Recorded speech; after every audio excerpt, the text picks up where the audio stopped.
Welcome to Just Asia, AHRC TV's weekly human rights program. These are the headlines. Burmese student protesters face multiple charges. India's JNU crisis continues. Conflict victims in Nepal still awaiting justice.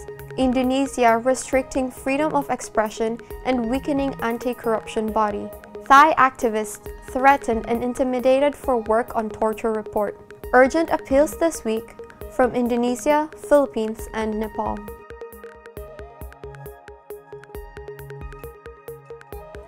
Welcome to AHRC TV's Just Asia. I am Julia Roblando. Burma's new parliament began on 1st of February 2016 after the country's first democratic election of November 2015. In spite of Burma's path towards democracy, students and activists seeking change and voicing dissent continue to be dealt with harshly.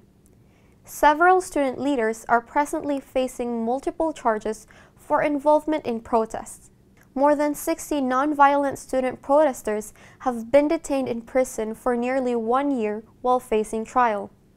4 activists protested against the killing of a protester at the Lepatong copper mine project by the police in December 2014.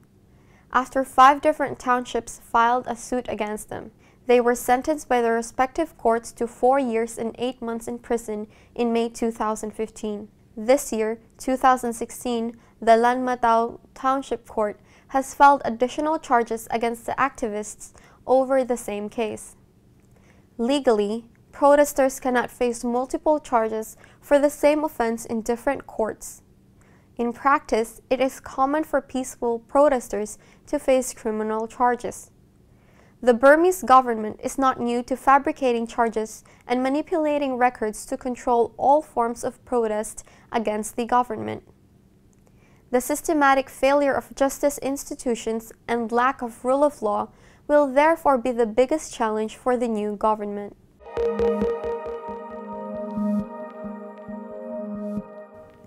Next, Just Asia brings you an update on the JNU crisis in New Delhi, India. After a massive police crackdown at the prestigious Jawarhalal Nehru University, based on bogus sedition charges, 5 accused students resurfaced on campus on Monday night. Slammed across the world for its over-enthusiasm to serve political interests, both the Delhi police and JNU administration played safe and appealed for the students to surrender. Although the students promised to cooperate in the investigations, they asked the police to come and arrest them. Citing the brutal attack on the student union president, Kanhaiya Kumar, in the Patiala House Court, the students refused to leave the JNU campus. The students' concerns were substantiated by a news sting showing the lawyers who attacked Kanhaiya, saying that Khalid, one of the accused students, was their next target. The standoff ran for 3 days. Finally, the students surrendered in the early hours of Wednesday. The delayed bail petition of Kanhaiya Kumar is also up for hearing on Wednesday. The way, I don't know whether I can call them RSS goons or not, but the way, they are creating that frenzy where we are so scared about the lives of our people, because they are only the charges. They do not have any evidence and the charges have not been proved yet, but the way they are being judgmental, the way they are being, delivering sentences, news channel also, they also played a big role in that. So the way they have painted those people terrorists, we are really scared of their lives. I know when Tuesday night Umar Khalid was surrendering, or Anirban, he was so scared of their lives, and the fear was so visible on those guys' faces also. Though they have done nothing wrong, there was not anything unconstitutional in what they said or they did, but that kind of fear. So, the government is trying to suppress the dissent, trying to crush the voices that can be raised against it. This is very disturbing, highly undemocratic, and I think we need to stand up against this. Another thing is, I think there was the way women have supported the whole issue, the way women have came out in the support, that was phenomenal. I have seen women who never get out of their room. I have seen them on roads.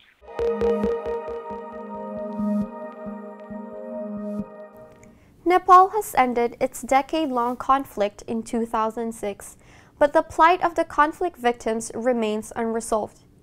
Many victims' families are seeking justice and answers from the government as well as the Maoists who joined mainstream politics after 2006. One such family member is Devi Sunuwar, who has been fighting for justice for her 15-year-old daughter, Maina Sunuwar, since 2004. Maina was taken from her home by members of the Nepalese army on 17th of February 2004 and brutally tortured to death. Even after 12 years of fighting, her mother Devi Sunuwar has not received justice. Just Asia presents excerpts of the speech she gave on her daughter's 12th death anniversary.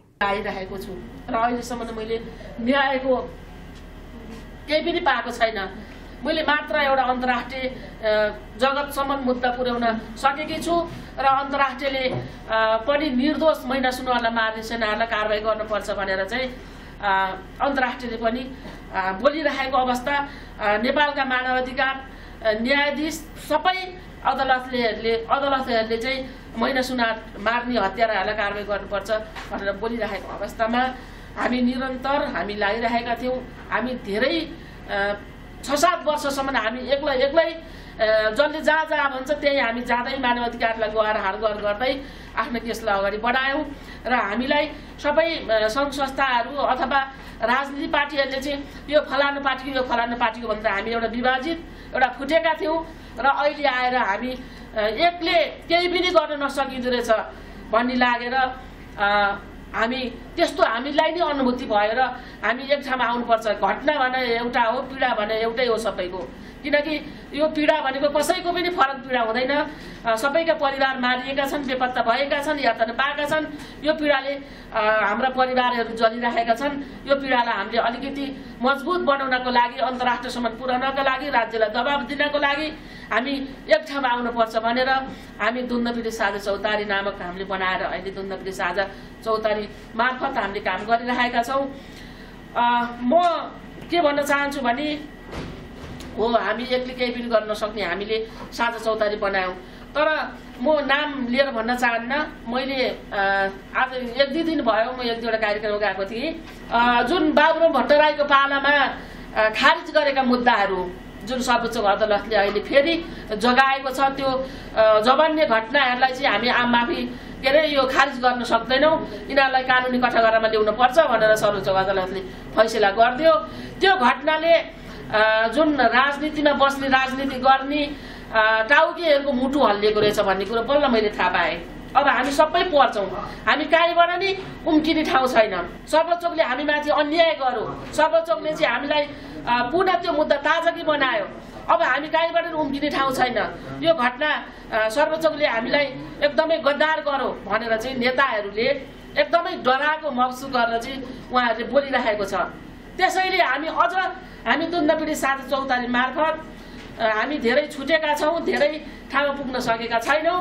न्याय भनेको कुरो हामीले भोग्दै जाँदा थाहा पाइयो। अन्तर्राष्ट्रियमा पनि बाहिर विदेशमा पनि न्याय भनेको कुरो छिटो पाउँदो रहेछ भन्ने कुरा हामीले विभिन्न देशका घटनाहरू अझै सुनाएर थाहा पायौं।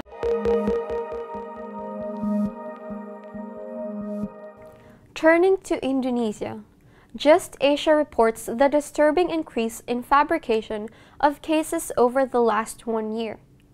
The government has recently seriously restricted freedom of opinion and assembly, with the police charging 27 persons, including 2 public lawyers, for exercising their right to protest. The Chief of National Police has also issued a regulation on hate speech, which will negatively impact activists and others. Also affecting activists and human rights defenders, it appears that the Parliament plans to revise the national law on anti-corruption, with at least 6 political parties proposing a controversial new bill that weakens the existing Corruption Eradication Commission.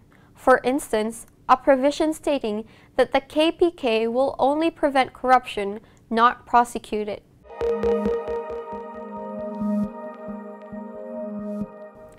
Next, Just Asia turns to Thailand, where activists involved in compiling a key torture report were intimidated by the Thai army. a group of uniformed men visited the home of Anchana Himina in Songkhla province while her 75-year-old mother was home alone on February 19. Without presenting any warrant, they claimed to be border police officers and asked about Anchana's work and personal information. Taking picture of Anchana's mother and house, they left with a warning for Anchana not to use Line, a chat application, or Facebook. Anchana works with the Dwai J Group, which is one of the 3 organizations that produced the report documenting torture by military officers in southern Thailand. Launched on 10th of February 2016, the report compiles the interviews of 54 torture victims. Anchana and other activists have been summoned by the 4th Army Region Commander for a discussion earlier on February 14. Also, immediately after the report launch, the spokesperson of the Internal Security Operations Command accused the 3 human rights groups of fabricating accounts of torture to obtain foreign funding. He also questioned the group's investigation of state officers, ending with the threat that a report referring to international law could be considered defamation.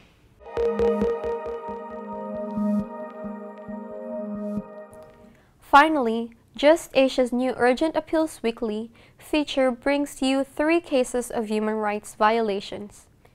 In Indonesia, 27 persons were arrested and charged for involvement in a peaceful protest in front of the presidential palace in October 2015 by the Jakarta Metropolitan Police. In the Philippines, an indigenous man was killed by members of a paramilitary group in Bukidnon, where the victim sustained critical injuries from a gunshot and a machete. Separately, the 73rd Infantry Battalion harassed and assaulted indigenous villagers in several incidents. In Nepal, 12 human rights defenders and conflict victims were arrested for engaging in a peaceful protest in Kathmandu demanding justice for Ganga Maya Adhikari. For more information and support, please visit www.humanrights.asia/news/urgent-appeals.